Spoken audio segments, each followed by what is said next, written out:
சாயங்காலம் போல் நான் வீட்டுக்கு வரும்போதே லைட்டாக மழை தூரிட்டு இருந்துச்சு. காலையில் வேற துவச்சி போட்ட துணியை கிஷோர் எடுத்திருப்பானா எடுத்திருக்க மாட்டான்னு யோசனையிலே வந்தேன்னா வீட்டில் அவங்கக்கிட்ட இருந்த ஃபோனு வேற உடஞ்சி போச்சு. இல்லைன்னா ஃபோன் பண்ணியாவது சொல்லியிருந்திருப்பேன்.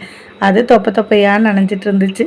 அப்புறம் கொஞ்சம் பூவை வேற வாங்கிட்டு வந்திருந்தேன்னா அந்த பூவை உட்காந்து கட்டிட்டு அப்புறம் அவங்க அப்பா வந்தாங்க. அவங்களுக்கு வந்து காஃபி போட்டு கொடுத்துட்டு இருந்த பாத்திரத்தெல்லாம் கழுவி வச்சிட்டேன். இந்த மழை வந்துச்சு. நான் வீட்டுக்கு வந்ததுக்கப்புறம் வந்துச்சா, நான் வந்து 6 மணிக்கு வருவேன்னா 5:50க்கு மழை பெய்ய ஆரம்பிச்சிருச்சு.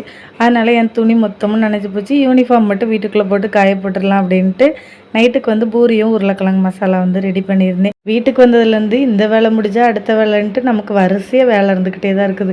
முதல்ல சூடாக பூரியை சுட்டு சாப்பிட்டு எந்த வேலையாக இருந்தாலும் பார்த்துக்கலாம் அப்படின்ட்டு பிள்ளைங்களையே சாப்பிட வச்சுட்டு நானும் சாப்பிட்டுட்டேன். மீன் வந்து ஒரு 6 மீன் இருந்துச்சு.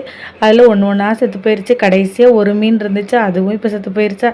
பாப்பா வந்து தொட்டி உட்காந்து ஆராய்ச்சி பண்ணிக்கிட்டு இருக்கா. நாளைக்கு குழம்புக்கு சுண்டல் ஊற வச்சுட்டு தூங்க போயிட்டேன். நாளைக்கு மணி விழாவில் பார்க்கலாம். பாய்.